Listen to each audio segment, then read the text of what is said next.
ಬೆಂಗಳೂರಿನಲ್ಲಿ ಮಳೆ ಗಾಳಿಗೆ ಧರೆಗೆ ಉರುಳಿದೆ ಬೃಹತ್ ಮರ. ಕಾರಿನ ಮೇಲೆ ಉರುಳಿದೆ ಮರ, ಮುಂಭಾಗ ಸಂಪೂರ್ಣವಾಗಿ ಜಖಮಾಗಿದೆ.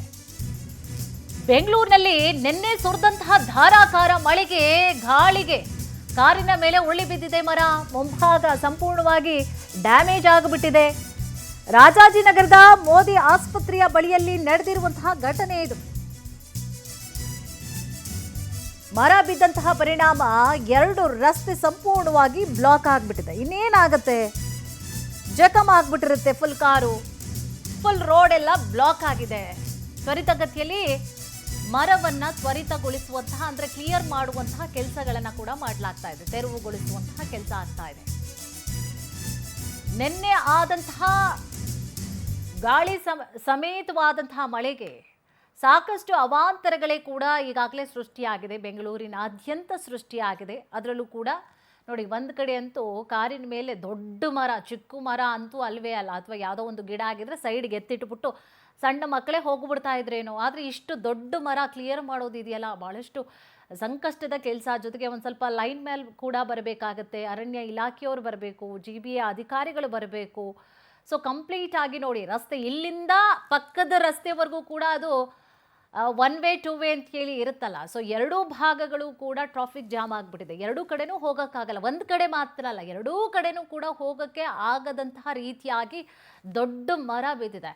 ಸಾಕಷ್ಟು ಜನ ಬೇಕು. ಅದು ಸಣ್ಣ ಮರ ಆಗಿದ್ರೆ ಎತ್ತಾಕ್ಬಿಡ್ತಾ ಇದ್ರು ಜನರೇ ಸೇರಿಕೊಂಡು. ಬಟ್ ದೊಡ್ಡ ಮರ ಆಗಿರುವಂತಹ ಕಾರಣವಾಗಿ ಸಾಕಷ್ಟು ಪ್ರಾಬ್ಲಮ್ ಆಯಿತು. ಸದ್ಯ ಅದೃಷ್ಟವಶಾತ್ ಯಾರಿಗೂ ಕೂಡ ಯಾವುದೇ ರೀತಿಯಾದಂತಹ ತೊಂದರೆ ಆಗಿಲ್ಲ ಅನ್ನೋದೇ ಸಂತೋಷದ ವಿಚಾರ. ಗಾಡಿ ಮೇಲೆ ಬಿದ್ದಿದೆ, ಕಾರ್ ಮೇಲೆ ಬಿದ್ದಿದೆ, ಹೌದು ಕಾರ್ ಜಖಮ್ ಆಗಿದೆ, ಬಟ್ ರಿಪೇರಿ ಮಾಡಿಸ್ಕೊಳ್ಬೋದು. ದೇಹಕ್ಕೆ ಏನಾದರೂ ಆದರೆ, ಮನುಷ್ಯನಿಗೆ ಏನಾದರೂ ಆದರೆ, ಅಥವಾ ಜೀವಿಗಳಿಗೇನಾದರೂ ಆದರೆ ರಿಪೇರಿ ಮಾಡಿಸ್ಕೊಳ್ಳೋದು ಭಾಳ ಕಷ್ಟ. ಅಕಸ್ಮಾತ್ ರಿಪೇರಿ ಮಾಡಿಸ್ಕೊತೀವಿ ಅಂದರೂ ಅದು ಡ್ಯಾಮೇಜ್ ಆಗೇ ಇರುತ್ತೆ ಹೊರತು ಅದು ಮೊದಲಿನ ಸ್ಥಿತಿಯನ್ನು ಪಡ್ಕೊಳ್ಳೋಕ್ಕೆ ಸಾಧ್ಯವೇ ಇರೋದಿಲ್ಲ. ನೋಡಿ, ನಿನ್ನೆ ಆದಂತಹ ಅವಾಂತರಗಳಿಂದಾಗಿ ರಾಜಾಜಿನಗರದಲ್ಲಿ ಏನೆಲ್ಲ ಅವಾಂತರಗಳು ಸೃಷ್ಟಿಯಾಗಿದೆ ಅಂತ ಹೇಳಿ ಕೂಡ ನಾವು ಈಗಾಗಲೇ ಗಮನಿಸ್ತಾ ಇದ್ದೇವೆ. ಸೊ ಈಗಾಗಲೇ ಸಿಬ್ಬಂದಿಗಳು ಕೂಡ ಇದನ್ನು ತೆರವು ಕಾರ್ಯವನ್ನು ಕೂಡ ರಾತ್ರಿಯಿಂದಲೂ ಸತತವಾಗಿ ಮಾಡ್ತಾ ಇದ್ದಾರೆ. ಯಾಕೆಂದರೆ ಸಾಕಷ್ಟು ಸಮಯವನ್ನು ಕೂಡ ಹಿಡಿದುಕೊಳ್ಳುತ್ತೆ. ಅದರಲ್ಲೂ ಕೂಡ ರಾಜಾಜಿನಗರ ಭಾಳಷ್ಟು ವೆಹಿಕಲ್ಸ್ಗಳು ಓಡಾಡುವಂತಹ ಜಾಗ, ಟ್ರಾಫಿಕ್ ಆಗುವಂತಹ ಜಾಗ ಆಗುವಂತಹ ಕಾರಣವಾಗಿ ಭಾಳಷ್ಟು ಕೆಲಸಕ್ಕೆ ಹೋಗೋರು ಇರ್ತಾರೆ, ಬೆಳಗಿನ ಜಾವ ಕೆಲಸಕ್ಕೆ ಹೋಗೋರು ಇರ್ತಾರೆ. ಅವ್ರಿಗೆಲ್ಲ ತೊಂದರೆ ಆಗುತ್ತೆ ಅನ್ನುವಂತಹ ಕಾರಣಕ್ಕೋಸ್ಕರ ಯಾವಾಗ ವಿಚಾರಗಳು ಬಂತೋ, ಅವರ ಕಿವಿಗೆ ಮುಟ್ಟಿತೋ, ಸಂಬಂಧಪಟ್ಟಂತಹ ಇಲಾಖೆಯವ್ರಿಗೆ ಮುಟ್ಟಿತೋ, ಅವಾಗಲಿಂದಲೇ ಈಗಾಗಲೇ ನೋಡಿ ಅಲ್ಲಿ ಸಿಬ್ಬಂದಿಗಳು ಕಾರ್ಯವನ್ನು ಕೂಡ ಮಾಡ್ತಾ ಇದ್ದಾರೆ. ಏನೆಲ್ಲ ಮಾಡಬೇಕು ಕೆಲಸಗಳನ್ನು ಅವೆಲ್ಲವನ್ನು ಕೂಡ ಈಗಾಗಲೇ ಮಾಡ್ತಾ ಇದ್ದಾರೆ. ಬಟ್ ಇನ್ನೇನು ಕೆಲವೇ ಕ್ಷಣಗಳಲ್ಲಿ ಕೂಡ ಅವೆಲ್ಲ ಕ್ಲಿಯರ್ ಆಗುವಂತಹ ಸಾಧ್ಯತೆಗಳು ಕೂಡ ಕಾಣಿಸ್ತಾ ಇದೆ. ಯಾಕಂತಂದರೆ ರಾಜಾಜಿನಗರದ, ಇನ್ನು ಬೆಂಗಳೂರಿನ ಬಹುತೇಕವಾದಂಥ ಇಂಪಾರ್ಟೆಂಟ್ ನಗರಗಳಲ್ಲಿ ಅಥವಾ ಜಾಸ್ತಿ ಜನಸಂದಣಿ ಇರುವಂತಹ ಅಥವಾ ಜಾಸ್ತಿ ವೆಹಿಕಲ್ಸ್ಗಳು ಓಡಾಡುವಂತಹ ಜಾಗ ಆಗಿರುವಂತಹ ಕಾರಣವಾಗಿ ರಾಜಾಜಿನಗರದಲ್ಲಿ ಹಿಂಗಾಗಿಬಿಟ್ರೆ ಜನಗಳು ಸುಮ್ಮನೆ ಇರ್ತಾರಾ? ಬೈತಾರೆ ಅವರು. ಕ್ಲಿಯರ್ ಮಾಡಿ, ಬೇಗ ಬಂದು ಎಲ್ಲನೂ ಕ್ಲಿಯರ್ ಮಾಡಿ, ನಾವು ಓಡಾಡಬೇಕು, ಆಸ್ಪತ್ರೆಗಳಿಗೆ ಹೋಗಬೇಕಾಗಿರುತ್ತೋ, ಎಮರ್ಜೆನ್ಸಿ ಇರುತ್ತೋ, ಅಥವಾ ಶಾಲೆಗಳಿಗೆ ಹೋಗಬೇಕಾಗಿರುತ್ತೆ, ಶಾಲಾ ಕಾಲೇಜುಗಳು, ಕೆಲವೊಂದು ಕಡೆ ಕಾಲೇಜ್ಗಳೆಲ್ಲ ಆರಂಭ ಆಗಿರುತ್ತೆ, ಕೆಲಸಕ್ಕೆ ಹೋಗೋರು ಇರ್ತಾರೆ, ತೊಂದರೆಗಳಾಗುತ್ತೆ. ಬೇರೆ ರೂಟಲ್ಲಿ ಹೋಗಬೇಕು ಅಂದರೆ ಏಕದಮ್ಮಿ ಹಿಂಗೆ ಬಿದ್ದಿರೋದವ್ರಿಗೆ ಗೊತ್ತಿರೋದಿಲ್ಲ. ಬೇರೆ ರೂಟಲ್ಲಿ ಹೋಗಬೇಕು ಅಂತಂದರೆ 2-3 ಕಿಲೋಮೀಟರ್ ಅಲ್ಲೊಂದು ಸ್ವಲ್ಪ ಟೈಮ್ ಹಿಡ್ಕೊಂಡ್ಬಿಡುತ್ತೆ. ಸೊ ಇವೆಲ್ಲ ತೊಂದರೆಗಳಾಗುತ್ತೆ ಅನ್ನುವಂತಹ ಕಾರಣಕ್ಕೋಸ್ಕರ ಸಿಬ್ಬಂದಿಗಳು ಈಗಾಗಲೇ ತೆರವು ಕಾರ್ಯವನ್ನು ಕೂಡ ಮಾಡ್ತಿದ್ದಾರೆ.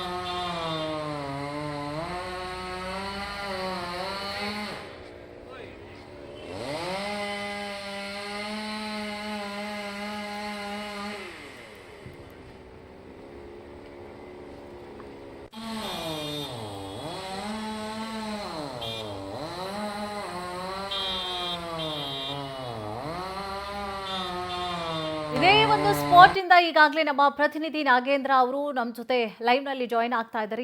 ನಾಗೇಂದ್ರ, ಈಗ ಯಾವ ರೀತಿ ಆಗಿದೆ? ಎಲ್ಲ ಕ್ಲಿಯರ್ ಆಗಿದೆ? ಯಾಕೆಂದ್ರೆ ಕೆಲಸಕ್ಕೆ ಹೋಗೋರೆಲ್ಲ ಇರ್ತಾರೆ, ಈ ರಸ್ತೆಯಲ್ಲಿ ಬಹಳಷ್ಟು ಸಂಖ್ಯೆಯಲ್ಲಿ ಕೂಡ ಓಡಾಟವನ್ನ ಮಾಡೋರು ಇರ್ತಾರೆ. ಹೇಗಿದೆ ಈಗ ಅಲ್ಲಿನ ಪರಿಸ್ಥಿತಿ? ಎಲ್ಲ ಕ್ಲಿಯರ್ ಆಗಿದೆಯಾ? ಹೇಗೆ?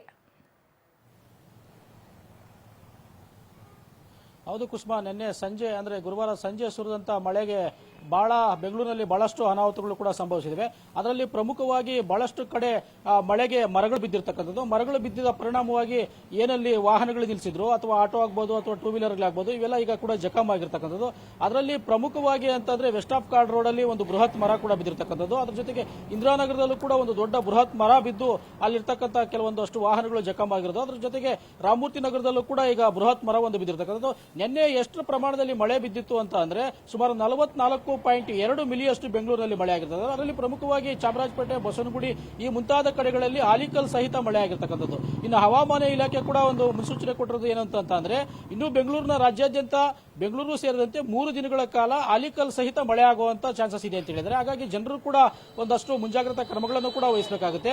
ಅದರ ಜೊತೆಗೆ ನಿನ್ನೆ ಸುರಿದಂತ ಮಳೆಯಿಂದ ಏನು ಕೆಲಸಗಳನ್ನು ಮುಗಿಸಿ ಮನೆಗೆ ಹೋಗಬೇಕಾದಂತ ಒಂದಷ್ಟು ಜನರು ಕೂಡ ಎಲ್ಲಂದ್ರಲ್ಲಿ ಮಳೆಗಾಗಿ ಒಂದ್ ಸ್ವಲ್ಪ ಆಶ್ರಯ ಪಡ್ಕೋಬೇಕಾಯಿತು. ಇವತ್ತು ಮುಂಜಾನೆ ಎಲ್ಲ ಕ್ಲಿಯರ್ ಆಗಿರೋದ್ರಿಂದ ಒಂದಷ್ಟು ವಾಹನ ಸಂಚಾರ ನಡೀತಾ ಇದೆ. ಆದ್ರೆ ಮರಗಳು ಬಿದ್ದಂತ ಕಡೆಗಳಲ್ಲಿ ಏನೀಗ ಜಿಬಿಎ ಕೂಡ ಅಲ್ಲಿಗೆ ಸ್ಥಳಕ್ಕೆ ಹೋಗಿ ಅಲ್ಲಿರ್ತಕ್ಕಂಥ ಮರಗಳನ್ನ ತೆಗೆಯುವಂತ ಕೆಲಸ ಮಾಡ್ತಾ ಇದ್ದಾರೆ. ನನ್ನ ರಾತ್ರಿಯಿಂದ ಕೂಡ ಈ ಕೆಲಸ ಮುಂದುವರೆದಿದೆ. ಈಗ ಬೆಳಗ್ಗೆ ಕೂಡ ಒಂದಷ್ಟು ರಸ್ತೆಗಳಲ್ಲಿ ಪ್ರಮುಖವಾಗಿ ಹೇಳ್ಬೇಕಂತಂದ್ರೆ ಇಂದಿರಾನಗರ ಮತ್ತು ವೆಸ್ಟ್ ಆಫ್ ಕಾರ್ಡ್ ರೋಡ್ ಅಲ್ಲಿ ಇರ್ತಕ್ಕಂಥ ಮರಗಳನ್ನ ತೆಗೆಯುವಂತ ಕೆಲಸ ಮಾಡ್ತಾ ಇದೆ. ರಾಜಾಜಿನಗರದಲ್ಲೂ ಕೂಡ ಹಲವು ಕಡೆ ಈಗ ಮರಗಳು ಬಿದ್ದಿರ್ತಕ್ಕಂಥದ್ದು. ಅದರಲ್ಲಿ ಪ್ರಮುಖವಾಗಿ ಶೇಷಾದ್ರಿಪುರಂನ ರೈಲ್ವೆ ಅಂಡರ್ ಪಾಸ್ ಆಗ್ಬೋದು, ಅಥವಾ ಈ ಒಂದು ಅಂಡರ್ ಪಾಸ್ಗಳಲ್ಲಿ ಕೂಡ ನೀರು ನಿಂತು ಜಲಾವೃತ ಆಗಿತ್ತು. ಹಾಗಾಗಿ ವಾಹನ ಸಂಚಾರ ಕೂಡ ತೊಂದರೆ ಆಗಿತ್ತು.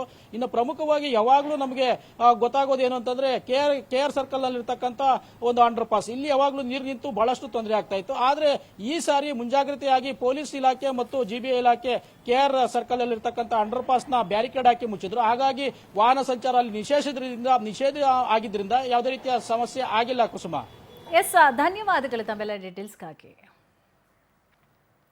ಬೆಂಗಳೂರಿನ ಎಂಜಿ ರಸ್ತೆಗೆ ಅಡ್ಡಲಾಗಿ ಬಿದ್ದಿದೆ ಮರ. ಗುಡುಗು ಸಹಿತ ಧಾರಾಕಾರ ಮಳೆಗೆ ಅವಾಂತರಗಳೇ ಸೃಷ್ಟಿಯಾಗಿಬಿಟ್ಟಿದೆ. ಎರಡ ಅವಾಂತರಗಳು ಬೆಂಗಳೂರಿನಾದ್ಯಂತ ಯಾವುದೇ ಏರಿಯಾ ಕಾಲಿಟ್ಟರೂ ಕೂಡ ಒಂದಲ್ಲ ಒಂದು ರೀತಿಯಾದಂತಹ ತೊಂದರೆಗಳಾಗಿದೆ. ಗುಡುಗು ಸಹಿತ ಧಾರಾಕಾರ ಮಳೆಗೆ ಅವಾಂತರಗಳೇ ಸೃಷ್ಟಿಯಾಗಿಬಿಟ್ಟಿದೆ. ಬೆಂಗಳೂರಿನಲ್ಲಿ ಮರ ಬಿದ್ದಂತಹ ಹಿನ್ನೆಲೆಯಲ್ಲಿ ವಾಹನ ಸಂಚಾರಕ್ಕೆ ತಡೆ ಆಗ್ತಾ ಇದೆ. ಎಲ್ಲೆಲ್ಲೂ ನೀವು ನೋಡಿ, ಇಲ್ಲಿ ಮರ ಬಿತ್ತು, ಇಲ್ಲಿ ಲೈಟ್ ಕಂಬ ಬಿತ್ತು, ಇಲ್ಲಿ ಮನೆ ಒಳಗಡೆ ನೀರು ಬಂತು, ಅಥವಾ ಮನೆ ಹೊರಗಡೆ ರೋಡ್ ತುಂಬ ನೀರಾಯಿತು. ಅದು ಯಾವುದೇ ನೋಡಿ, ಅಲ್ಲಿ ಕೇಬಲ್ ವೈರ್ಗಳೆಲ್ಲ ಬಿದ್ದಿದೆ. ಅದೇನಾದರೂ ಕರೆಂಟ್ ಪಾಸ್ ಆಗ್ತಾ ಇದ್ರೆ ಏನು ಕತೆ. ಈಗಂತೂ ನಂಗೆ ಗಾಡೀಲಿ ಬರಬೇಕಾದ್ರೇ ಭಯ ಆಗ್ತಿರುತ್ತೆ. ಯಾವುದಾದ್ರೂ ವೈರ್ ಬಿತ್ತು ಹರಿಸ್ಬಿಟ್ರೆ ಹಬ್ಬ ಸತ್ಕಿತ್ತು ಹೋಗ್ಬಿಟ್ರೆ ಅಂತ ಭಯ ಆಗ್ತಾ ಇರುತ್ತೆ. ಯಾವುದಾದ್ರೂ ವೈರ್ಗಳು ಬಿದ್ದರೆ ಹಂಗಿರುತ್ತೆ ವ್ಯವಸ್ಥೆಗಳು. ಈಗ ಓಡಾಡ್ಲಿಕ್ಕೆ ಭಯ. ಆಮೇಲೆ ನೀರು ನಿಂತಿರುತ್ತಲ್ಲ, ಅದ್ರ ಮೇಲೆ ಗಾಡಿ ಬಿಡ್ಲಿಕ್ಕೂ ಭಯ ಆಗುತ್ತೆ. ಎಲ್ಲ ಹಳ್ಳ ಕೊಳ್ಳ ಇರುತ್ತೋ, ಏನಾಗುತ್ತೋ, ಮುಗುರಿಸ್ ಬೀಳ್ತೀವೋ, ಹಂಸಿತ್ತೋ ಅಲ್ಲಿ, ಅಥವಾ ಹಳ್ಳ ಇತ್ತೋ, ಅಥವಾ ಏನೋ ತೋಡ್ಗೀಡಿ ಇಟ್ಬಿಟ್ಟಿದ್ರೆ ಏನು ಕತೆ. ಹೀಗೆ ಸಾಕಷ್ಟು ಪ್ರಶ್ನೆಗಳು, ಭಯ, ಆತಂಕ ಉದ್ಭವ ಆಗುತ್ತೆ. ಸೊ ಒಂದು ಮನೆ ಒಳಗಡೆ ನೀರು ಬರುತ್ತೆ ನೋಡಿ, ಇಲ್ಲಿ ಯಾವುದೋ ಒಂದು ಕೇಬಲ್ ಬಿದ್ದಿದೆ, ಕರೆಂಟ್ ಪಾಸ್ ಆದರೆ ಏನು ಕತೆ, ಹಳ್ಳ ಇದ್ರೆ ಏನು ಕತೆ, ಅದರಲ್ಲಿ ಮ್ಯಾನ್ ಹೋಲ್ ಓಪನ್ ಆಗಿದ್ರೆ ಏನು ಕತೆ ಅಲ್ವಾ. ಹಂಸಿದ್ರೆ ಅದೇ ಜಾಗದಲ್ಲಿ ಏನೋ ಸ್ಪೀಡಾಗಿ ಬಂದವರು ಹಂಸಿಂದ ಬೀಳದೆ ಕೆಳಗಡೆ. ಸಾಕಷ್ಟು ಅವಾಂತರಗಳನ್ನು ಸೃಷ್ಟಿ ಮಾಡ್ತಾ ಇದ್ರು ಕೂಡ ಅಧಿಕಾರಿಗಳು ಪ್ರತಿ ವರ್ಷ ಹೇಳಿಸ್ಕೊಳ್ಬೇಕು, ಅವ್ರಿಗೆ ಪಾಠ ಮಾಡಬೇಕು ಕೂರಿಸ್ಕೊಂಡು. ಸಮ್ಮರ್ ಟೈಮಲ್ಲೇ ಮಳೆಗಾಲ ಆರಂಭ ಆಗ್ತಾ ಇದೆ, ಹಿಂಗೆ ಮಾಡಬೇಕು ನೀವು ಕೆಲಸಗಳನ್ನಂತ ಅಧಿಕಾರಿಗಳೇ ಸ್ಪೆಷಲ್ ಕ್ಲಾಸ್ ತಗೊಳ್ಬೇಕು. ಜನ ಅದನ್ನು ಸರಿಯಾಗಿ ಮಾಡ್ತಿಲ್ಲ. ಮಳೆಗಾಲ ಬಂದಂತಹ ಸಂದರ್ಭದಲ್ಲಿ ಒಂದಿಷ್ಟು ಆಕ್ರೋಶ ವ್ಯಕ್ತಪಡಿಸ್ತಾರೆ. ರಾಜ್ಯದಾದ್ಯಂತ, ದೇಶದಾದ್ಯಂತ ಸುದ್ದಿ ಆಗತ್ತೆ. ಆ ನಂತರ ಮತ್ತೆ ಅದೇ ಯಥಾಸ್ಥಿತಿ, ಮತ್ತೆ ಅದೇ ನ್ಯೂಸ್ಗಳನ್ನೇ ಮಾಡ್ತಾ ಹೋಗೋದು.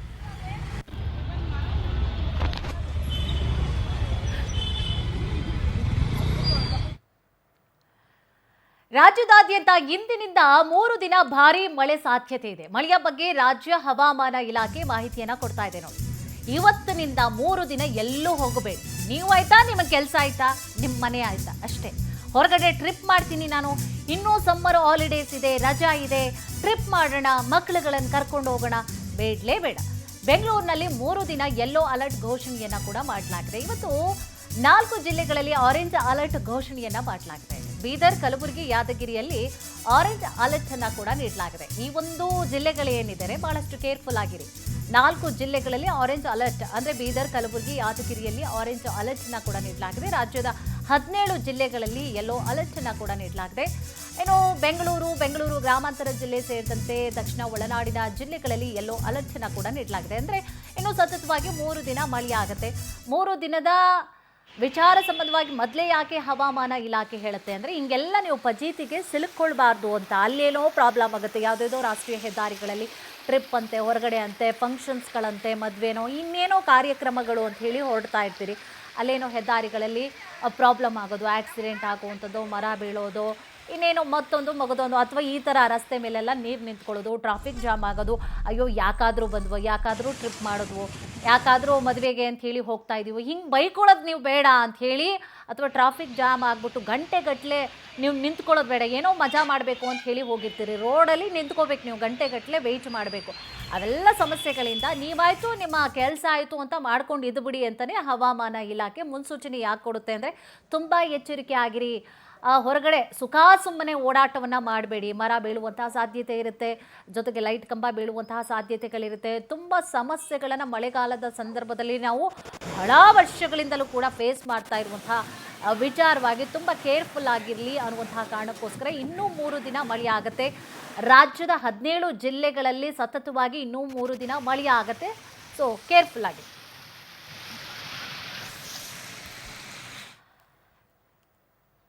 ಇನ್ನು ರಾಮನಗರದಲ್ಲೂ ಕೂಡ ಭಾರಿ ಮಳೆಯಾಗಿದೆ, ನಾನಾ ಅವಾಂತರಗಳನ್ನು ಸೃಷ್ಟಿ ಮಾಡಿದೆ. ಗೂಡ್ಸ್ ವಾಹನದ ಮೇಲೆ ಬೃಹತ್ ಮರ ಬಿದ್ದು ಜಖಮ್ಮೇ ಆಗಿಬಿಟ್ಟಿದೆ.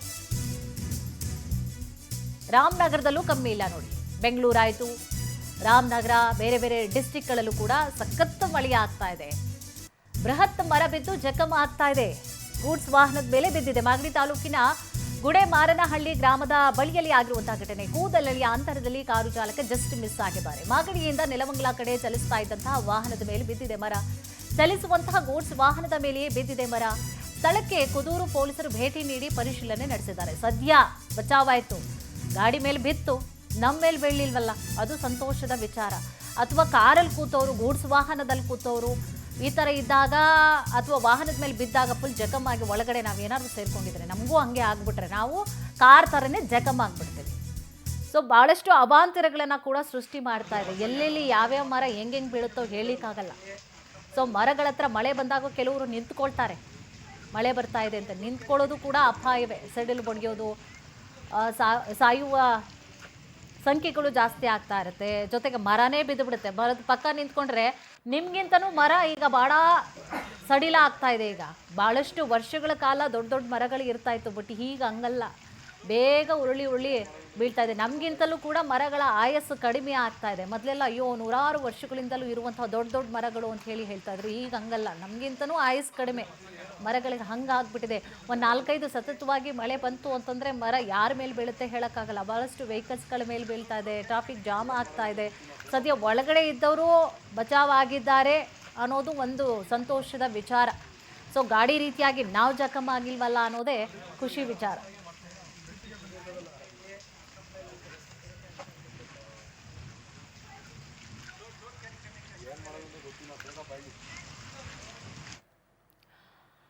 ಇನ್ನು ಚಾಮರಾಜನಗರಕ್ಕೆ ಹೋದ್ರೆ ಅಲ್ಲೂ ಕೂಡ ಮಳೆ ಆಗ್ತಾ ಇದೆ. ವಾಹನ ಸವಾರರು ಪರದಾಟವನ್ನು ಅನುಭವಿಸ್ತಾ ಇದ್ದಾರೆ. ಭಾರಿ ಮಳೆಗೆ ಕೆರೆ ಅಂತ ಆಗ್ಬಿಟ್ಟಿದೆ ಎಲ್ಲ ರಸ್ತೆಗಳು ಚಾಮರಾಜನಗರದಲ್ಲಿ. ನೋಡಿ, ಇಲ್ಲೆಲ್ಲ ಮರ ಬಿದ್ದು ಅವಾಂತರಗಳು, ಅಲ್ಲಿ ನೋಡಿದ್ರೆ ಕೆರೆನೇ ಆಗಿಬಿಟ್ಟಿದೆಯಂತೆ. ಚಾಮರಾಜನಗರಕ್ಕೆ ಹೋಗಲೇಬೇಡಿ.